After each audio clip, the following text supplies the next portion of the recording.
Welcome. I'm Ben Marjat, the host of Ballot Battleground Nevada, our political podcast here at News 4 and Fox 11. Hopefully by now you've listened to the show. We launched it in 2024 at the start of that crazy election cycle. And as we turn the page to 2026, the podcast is on a little hiatus so we can gear up for the midterms. But we wanted to take a look back at some of the best shows, the top moments, and the most interesting conversations we had on the podcast in season 2.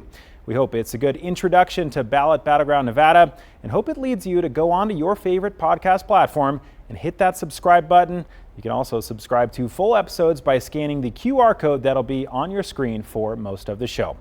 Let's start at the end of the 2025 regular legislative session, which, like so many in recent years, came down to the wire with huge issues like the governor's major bills, voter ID, and possible film tax credits all up in the air. I sat down with TMCC political science professor Fred Locken, who zoomed out to talk about what it means for Nevadans in the 2026 midterms. Only the truest Ballot Battleground Nevada diehard fans know him from episode 1, but it's a pleasure to have you. Well, it was an honor and a pleasure to do that, and I've been sitting by my phone ever since. Finally rang, and so I'm very happy to be back. People who watch the legislative sessions over the last, many years know that it can be kind of chaotic. Was this kind of what you tend to expect and see? What was your reaction to just how the session came to a close? It was different in the sense of how it began, which was with an error by the governor's office that created a $300 million hole in the budget, and then a process of policies, 5 policy bills dropping, the latest I've ever seen them drop into the legislative session, and then not really knowing where we were fiscally and everything kind of blowing up at the end with a filibuster that had nothing to do with that, but dated over to the Legislative Advisory Council, which just showed how much politics was a part of this session. What's the most consequential bill or thing that happened out of this 2025 legislative session when you kind of zoom out now and look at it in totality? I think there were some compromises towards the end that were refreshing to see. We've been feeling the bipartisanship in Nevada politics in our purple status. And it was nice to see that you could find some of the governor's bills that got jettisoned, that you could find some middle ground and see them come back. And I think the most consequential reality was the change from an economic forum forecast of growth to an economic forum of being guarded. And so we got the budget through. What the governor was able to accomplish and not accomplish. Do you think in broad strokes that he was able to accomplish what he set out to do and can go to voters as, the midterms are right around the corner and say, I did X, Y, and Z in this session? It's a mixed bag, I think, for the governor because of the divided government. It's close to a 2/3 majority in both chambers. And so short of actually finding middle ground that's going to make moderate policy, a number of his policies were going to be too far to the right for the Democratic majority, and they were going to have an uphill battle. So he had a mixed bag of what he was able to accomplish. 4 of the 5 policies died in the session, I think because of the timing of their introduction. Any that stand out as interesting or surprising, things that you would have expected to go a different way? Well, I'll say that the number of vetoes, we had a record-breaking 77 in the first session, and these do seem to be accumulating. And under the circumstances, I would argue as a political scientist that vetoes always represent a failure politically. The more you have, Jim Gibbons was legendary for issuing quite a few. There was the first Ryan Sandoval had a rather large number. Found that compromise worked a lot better. When you can find the middle ground, you don't have nearly as many vetoes. And I think that struck me that there could have been more presence, I think, in the hallways, more efforts in the offices of trying to find where the middle is instead of reminding each other of where the ends are. The thing that really surprises me is the veto again of the bill that would have penalized fake electors for the Electoral College. There's no way to put lipstick on that one. It feels like it's more of an agenda elsewhere than it in the state of Nevada. But what they did is, in my view, not legal, and it was also unethical, and it was a serious challenge here and in other states. And Nevada has not addressed that problem. And in the absence of doing it, it could happen again. Welcome back. At the federal level, it was a trifecta for Republicans in the 2024 elections, with President Donald Trump back in the White House and the GOP in control of the House and Senate. That meant they were able to get through their signature economic package, the One Big Beautiful Bill. It made tax cuts enacted in his first term permanent, ended the federal tax on tips, and substantially increased defense and border security spending. But it also raises the debt by $4 trillion and makes drastic cuts to health care spending. We took a deep dive on how the One Big Beautiful Bill Act will affect Nevadans, specifically when it comes to Medicaid. Mandy Larson, the Chief Development Officer with Northern Nevada Hopes. Mandy, thank you so much for being here and making the time. We appreciate it. Thanks for having me, Ben. Our best payer is Medicaid. It's how our program was built back in the 1960s in this country. And so the way our business model works is Medicaid represents about 34% of the population I was just telling you about, and they are our best payer. That's how the business model is set up. These are cuts that are going to be happening. How exactly are they structured? My understanding is it's primarily has to do with work requirements. A lot of the folks on Medicaid, I think in particular of single working mothers, that may be deeply affected by these work requirements and those pieces. And those are set to go into effect at the end of the year, December 31st. The tidal wave of paperwork and eligibility and re-eligibility and all of that certainly will have an effect on our population. Yeah. You will hear the argument from supporters of this legislation, Republicans saying, what is so bad about asking people to work 80 hours a month or volunteer or do community service in order to qualify for this benefit? How would you respond to that? One, you're talking about human lives. And for us to make sweeping judgments about what's going to work for the majority of the country that's hard because even when we open our doors every morning, Ben, the differences of people on Medicaid, you can imagine, range greatly. And so to me, healthcare is a human right, and we should be making sure that we're meeting people where they're at. And looking at what's possible. Now, the work requirement in and of itself, some may argue is good, some may argue is bad. For us, when we look at it internally, and we already understand the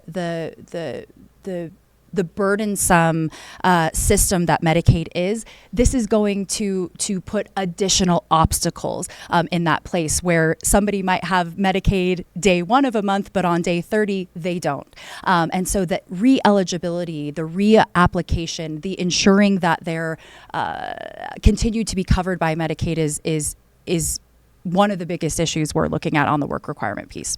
The estimates vary. We did a story on a report last week that said 114,000 Nevadans could lose their health insurance. I think the Kaiser Family Foundation study was around 80 or 90,000.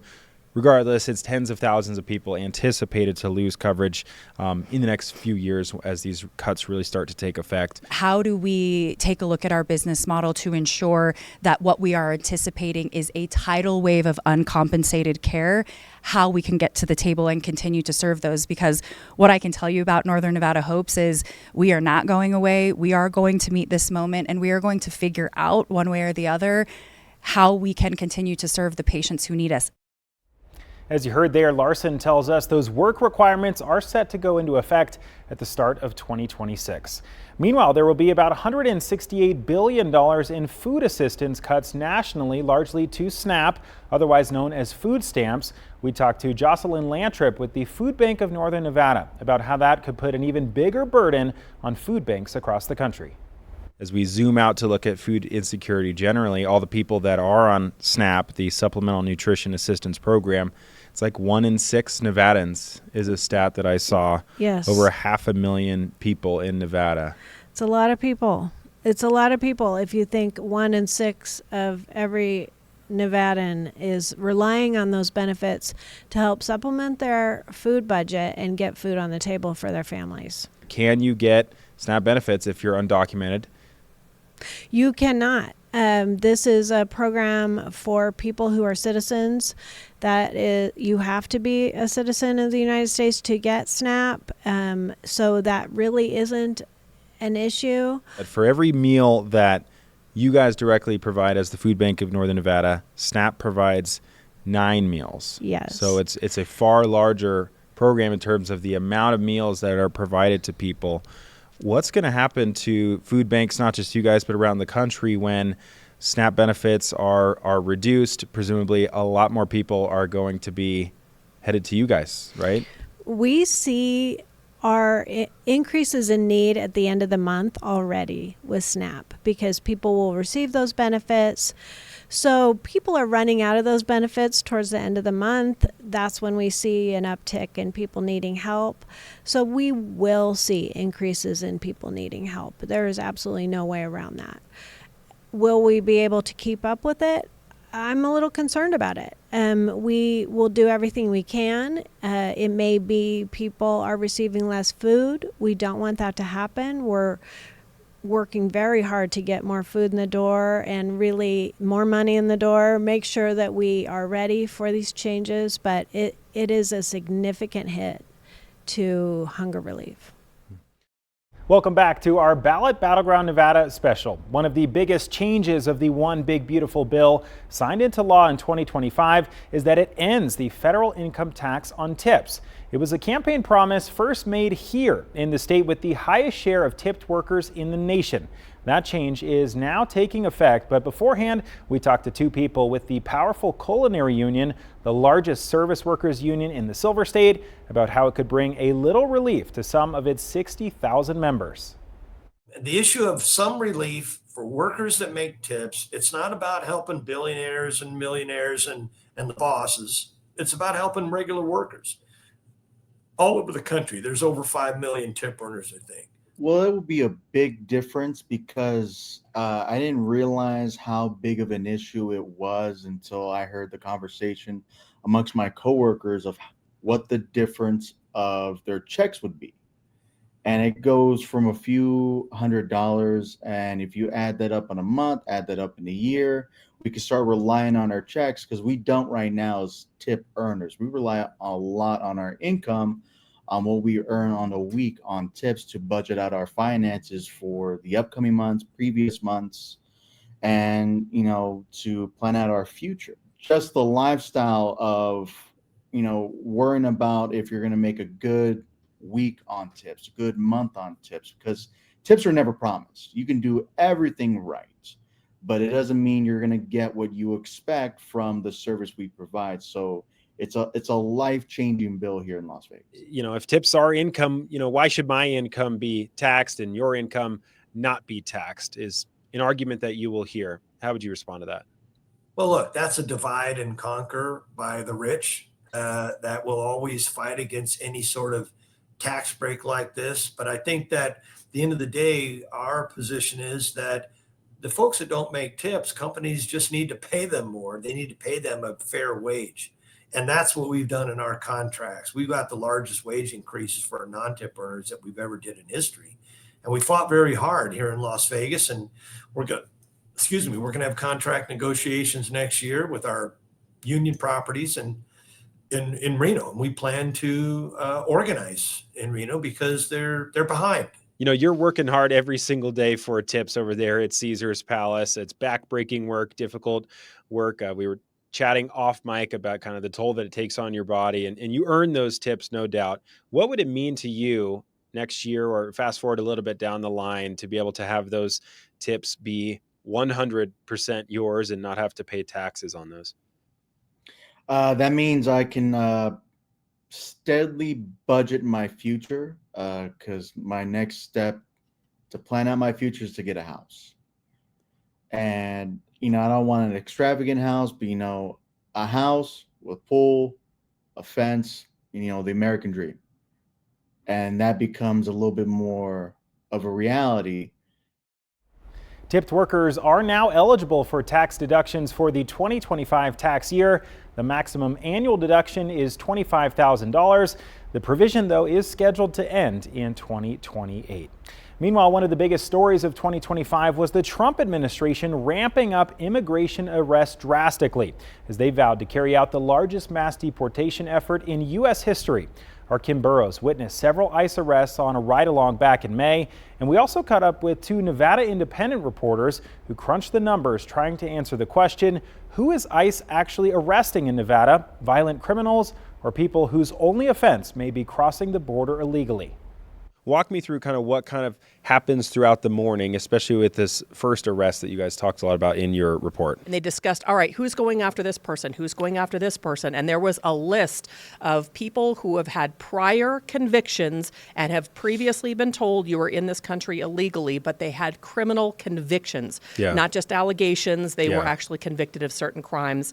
And during the time period of several days, including our ride-along, they had 52 illegal immigrants that were arrested and deported out of the Reno, northern Nevada area. So we just showed one or two of them. We did some door knocking. So after they met, they discussed who they would be door knocking and going after and trying to arrest. We went down to Carson City. We sat on a house that had been surveyed, and there was surveillance on this house, and they knew that this person left for work at approximately a certain time. So we waited for that time. The time passed.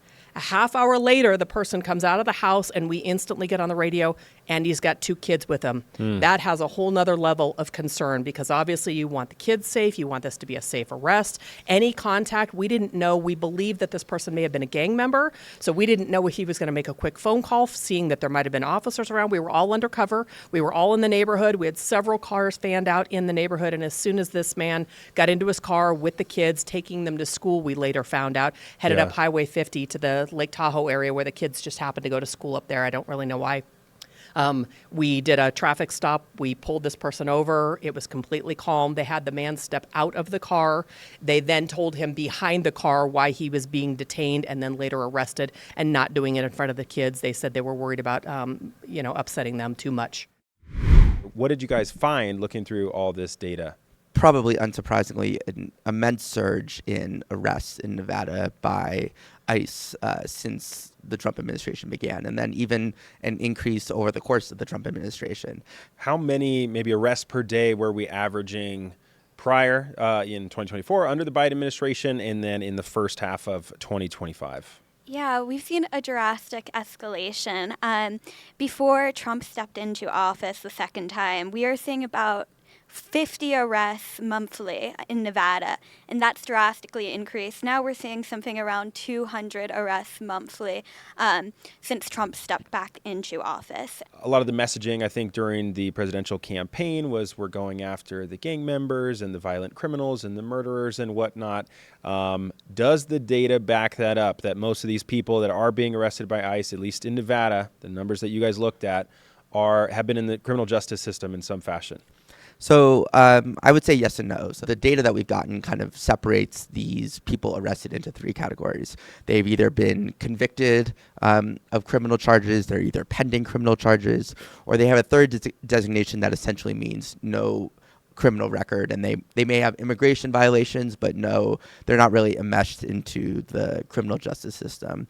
And we saw that 15% of people who had been arrested in Nevada under Trump had no criminal record, which was about double the rate under Biden.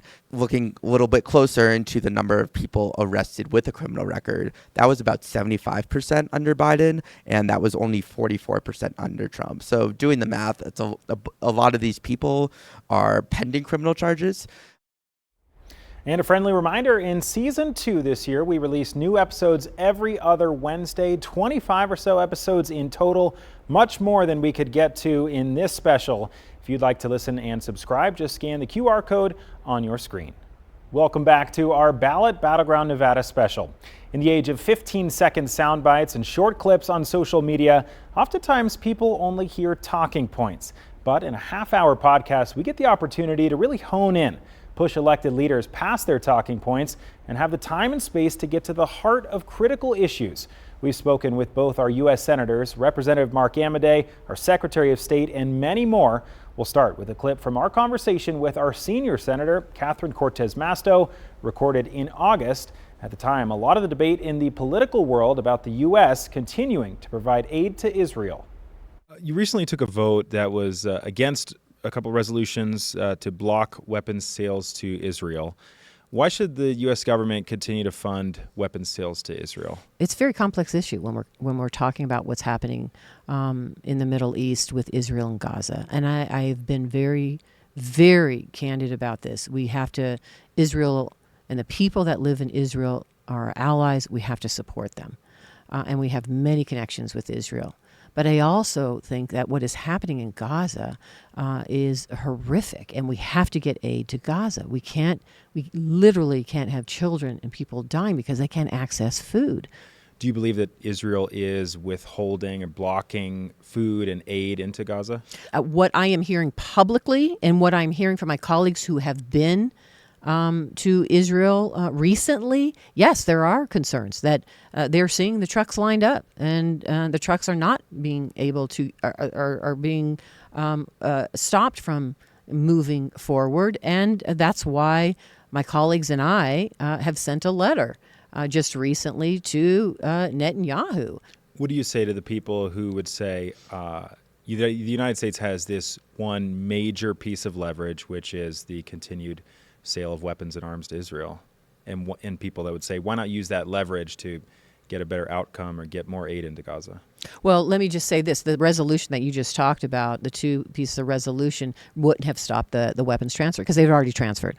So it was really a symbolic kind of move here by some of my colleagues. And listen, that's the way they want to show that they're supporting Israel. They can. My way of showing that support is in other opportunities, like the letter with my colleagues in working in a bipartisan way with Israel, saying, hey, you cannot do this. You have to stop moving. You have to stop this impeding this food and aid from getting into Gaza. Back in April, we also had the chance to sit down one-on-one with Senator Jackie Rosen for a conversation about a lot of things, but we focused on the mistaken deportation of Kilmar Abrego Garcia. It's horrific. We have people going with masks and hoods, capturing people on the street, shoving them into vans, and essentially kidnapping them and then sending them to the worst prison in the world. We don't know who they are, why they're being sent. There's no due process. There's no records. And even the Trump administration themselves have said this gentleman, Mr. Garcia, was deported by mistake. But too bad. We're a country of laws. We're a democracy. There's 3 branches of government. What can be done about this? Because as you've put it, the Trump administration right now is ignoring the Supreme Court, this co-equal branch of government that has, this ruling unanimous decision, they've told the government to return this man to the United States, and authorities in both countries right now not complying with that order from the Supreme Court.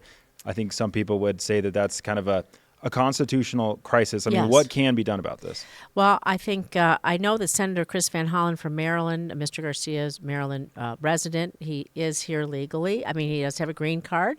I believe that his wife is a citizen. He was, again, by this administration's own admission, sent there by mistake. And so they should be doing everything they can to return this man to his family. Now, I'm not an attorney. I know that attorneys will be looking at what we can do. No one is above the law. The president isn't above the law. The attorney general certainly knows better than to ignore the law and ignore the Supreme Court. So that will be working its way through there. And we have to continue to highlight the situation and highlight what they're doing in these types of deportations, how cruel it is and how unlawful it is. And rounding out our series talking to Nevada's congressional leaders, in spring we had the lone Republican in Nevada's congressional delegation, Representative Mark Amodei, on the show. At the time, the biggest news stories of the week were Trump's newly imposed widespread tariffs and the controversy known as Signalgate. When you get away from the stock market for the last 12 hours, it's like the status quo before that, I think, Ben, is unsustainable. You've got countries that are imposing huge tariffs on us, which we're not reciprocating. The status quo can't continue. So this is a chapter in it, yesterday and today, and his big announcement the day before, and he's following through on that. So let's see how it looks a week from now, a couple weeks from now. One of the most conservative senators, Rand Paul, said, quote, the truth is that tariffs are taxes. They don't punish foreign governments. They punish American families. Do you agree with that? Well, that it's going to function as a tax for Americans? Let me put it this way. Nobody's saying it's going to cost less. And so I think when we started out and you said, well, is it a game of chicken? It's like, yeah, I think it is. Do I think we're going to bring all those people to their knees? No. I think there's multiple objectives there. Make it a little more fair in terms of what the numbers are. And also at the same time, though, you should strategically and just intelligence-wise bring some of those production areas back. Confidential information talking about the precise location and when they were going to drop bombs on the Houthis in Yemen. You can agree, of course, that is confidential information that was shared in that chat. Well, I can agree that those folks talking about that subject isn't something that should have been going out to, no offense, Ben, sure, somebody in the media. I agree with that too. So anyhow. Yeah. And you agree then that it's, a crime to mishandle, misuse, or abuse classified information, right? No, I don't, because I'll tell you what, we had plenty of that going in the last administration, and there was nothing done as a result of that. Not that I'm happy about saying, but let's face it, what's a crime and what isn't a crime at the national level in the various in a given administration, the line on what is and isn't no longer exists. One of the best parts about hosting Ballot Battleground Nevada is hearing from you, our listeners. That's why every couple months we put out a call for questions. We want to know what our audience is thinking about and do our best to answer your burning political questions. I bring in our morning show anchor, Chris Murphy, as we dig through the mailbag from time to time. Here's some of our mailbag episode from October. Love the flavor of it because some are just silly. Yep. And then others are really in depth. Yeah. And they hold their politicians' feet to the fire. So should we jump in? Let's do it. Yeah. Okay. So this is from Appropriate Path on Reddit. And this person writes, what are the options candidates want to propose to balance the state budget? Increases in taxes, cut spending, or increase revenue through other means? The hot topic, increasing taxes, Chris. That's always politically palatable, and voters jump at that opportunity, right? So in this case, it would be what, sales tax, property tax? Because we don't have the state income tax. Right, yeah. And I looked that up. I actually didn't know it was a 1990 personal income tax prohibition initiative. It's in the state constitution, so it would actually take 2 votes of the people to overturn the prohibition on a state income tax. And I haven't seen anyone making a organized effort to do that. So let's kind of rule out, cross off state income tax.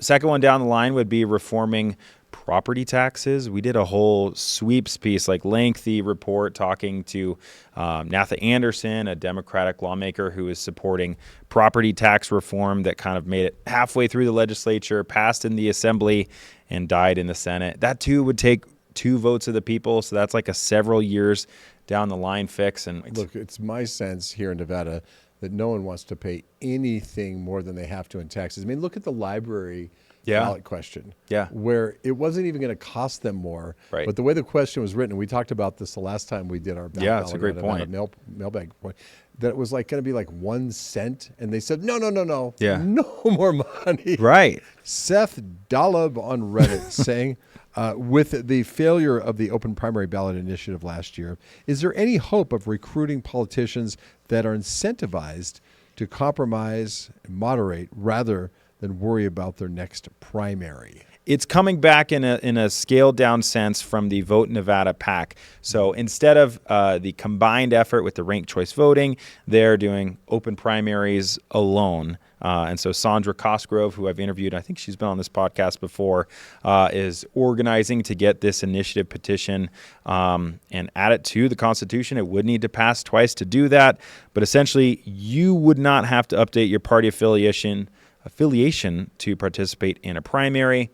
The political parties themselves could have their own private primaries if they so choose, like we saw with the presidential contest last year on the Republican side, or the parties could just allow their voters to participate in the publicly funded primary election. So it's essentially open primaries for all intents and purposes, and if they get enough signatures, that would be on the 2026 ballot. Always a fun episode answering your questions with Chris. Well, before the year wrapped up, Governor Joe Lombardo called state lawmakers back to Carson City for the 36th special session in the history of Nevada. While the major film tax credits bill failed, his marquee crime bill made it through with some amendments. We talked to a few of the reporters who covered the special session about whether it was a success for the governor. Was this a successful special session for Governor Joe Lombardo? He got crime, which I think he wanted. Now, was it in the form he wanted? I don't know. I think that some of this we're going to have to wait to see how those vetoes and signatures turn out. Purely from a policy-making legislative process, I would say it was not a success. Just because in a special session, you, as Paul was saying, the general thought is that you put the things on the agenda, you think they have the votes going in, and it passes. It wasn't that simple this time around. Eric's right. It's a wash at best. I think no one's a winner in this special session. I really think we saw a breakdown in communications between both chambers, between the governor's office, between their members, between lobbyists. I think this was a truly poorly executed legislative session. Does it set kind of a precedent? Not only the remote voting thing, we saw Assemblymember Cecilia Gonzalez take a protest vote from her own office, for which she was granted an extension by the speaker. But other people that might be in Southern Nevada, other parts of the state, or out of state. I mean, I think people are worried a little bit about the precedent. Absolutely. I mean, it's sort of like what counts, what doesn't count. And it was so funny to me because as the session dragged on, we saw more and more people who are leaving the Capitol, right? But I also think there is, especially on the assembly side, appears to have been a lot of public loss in trust in just the process. The assembly side was the chamber in which phone testimony during bill hearings was not allowed. For the entire special session. Welcome back. We don't just talk to politicians, experts, journalists, and real Nevadans affected by politics. We also make it a point on this show to hear from the people running our elections. They're responsible for making sure every eligible voter has that right to vote, and then we all find out who won these contests quickly. We spoke with Nevada's Chief Elections Officer, Secretary of State Cisco Aguilar, in the fall about how Nevada's election infrastructure wasn't affected in the statewide cyber attack and why his office has refused the Trump administration's demands for personal voter information. What record specifically did they request? They did request information, and when we received the letters, they seem very logical and very fair when you look at them. But then when you dig down deeper and start to actually think about the implications of what they're asking and why they're asking for it, and the lack of clarity about why they're asking and what they're going to do with it. My job as the Chief Elections Officer in the state of Nevada is to make sure that we are protecting voter data. We are protecting Nevadans. This is not a red or blue issue. This is about Nevadans as a whole, because once you start providing information, you're setting a precedent that you may not be able to fix.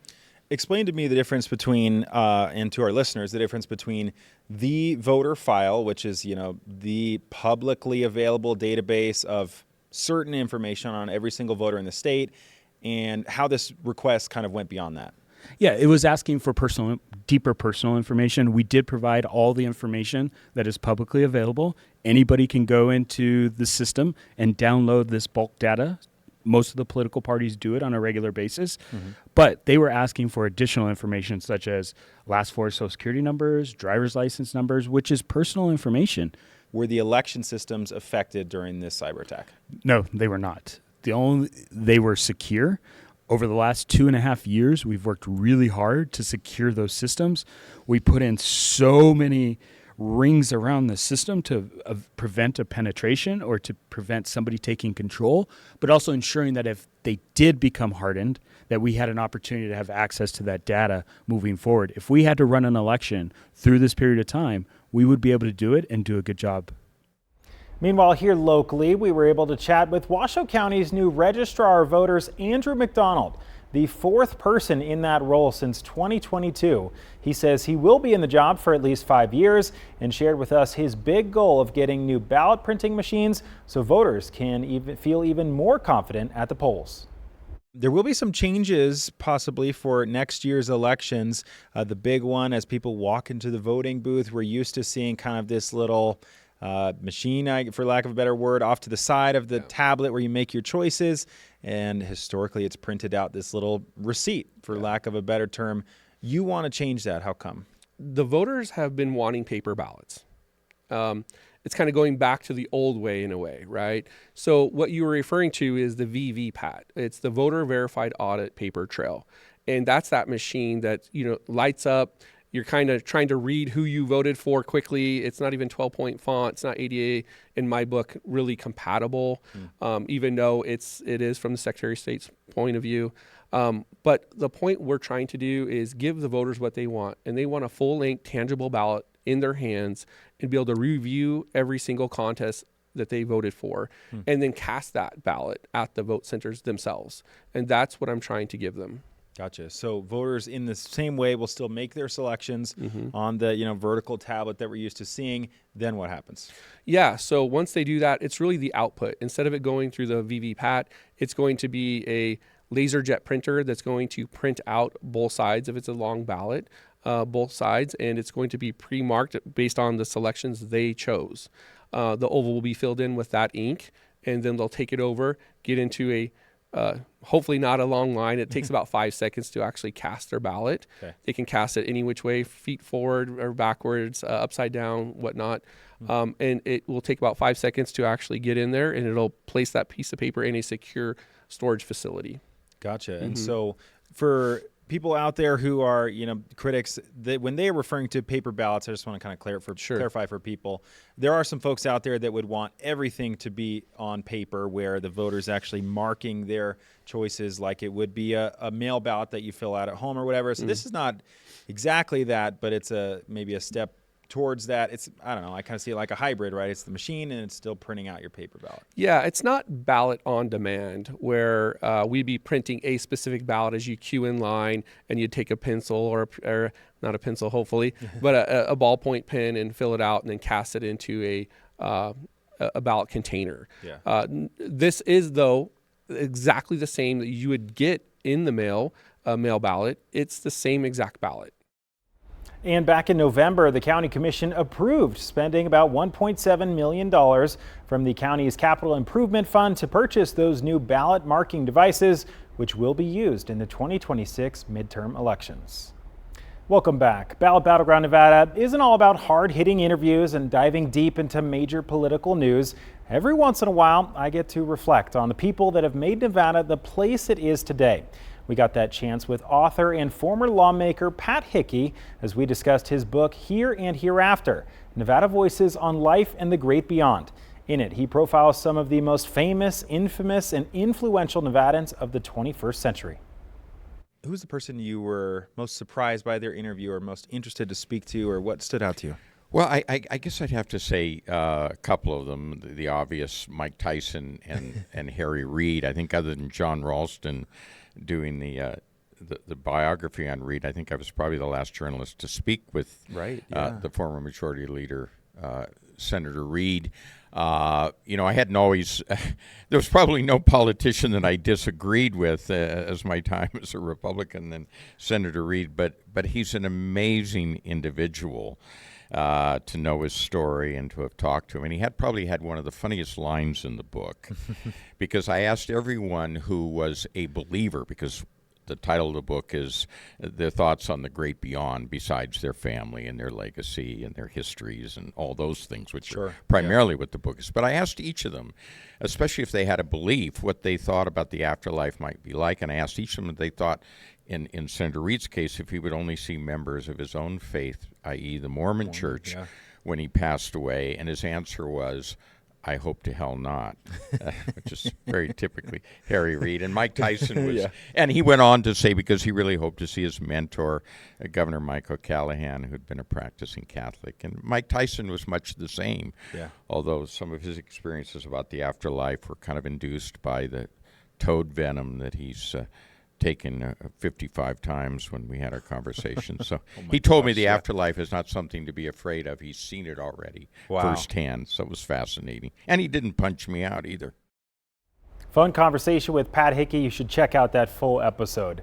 Well, in 2025, we released over 20 episodes of Ballot Battleground Nevada, with new episodes coming out every other Wednesday. So in this special, we only scratched the surface of what we covered. We also discussed the Uprise fiber internet scandal with our Joe Hart, the affordable housing crisis with the Gwynn Center, Nevada Legislature 101 with one of the funniest, most interesting lobbyists in the Capitol, Will Adler. You see him there. The state budget shortfall with Nevada's top legislative leaders, and so much more. Film tax credits. Again, many more episodes you can see. If you want to listen to any of those episodes, you can scan the QR code that's been on your screen this whole time to listen and subscribe. So that does it for our 2025 coverage, but get ready. We are switching into midterm mode as we speak. We'll be ramping back up with more regular episodes in the ramp up to the 2026 midterms. So please stay tuned. We've got candidate interviews, ballot question coverage, and so much more planned, plus listener mailbags. We want to hear from you. If you have any questions you'd like us to answer on the podcast, send me an email. I want to hear from you. It's on the bottom of your screen there, bjmarjot@sbgtv.com. Before I sign off, a point of personal privilege, because doing this show has been one of the great honors of my time here at News 4 and Fox 11, almost a decade now, and the station and the company really took a risk on me when they greenlit this show about 2 years ago. It takes me away from my regular day turn stories that you see on the news every night, but I think this show is so important for all the reasons that I've been talking about over the past hour. Holding politicians' feet to the fire, holding them accountable, these lengthy interviews where we dive into policy. We don't really have the chance to do that often on the nightly news, but I get to do it here. So a huge thank you to everyone behind the scenes who makes this show possible. Far too many people to name, but thank you. And of course, thank you for watching. The listeners, our audience, we could not do this show without you, and we will be back in 2026. Until then, we'll see you then. Thanks so much for listening.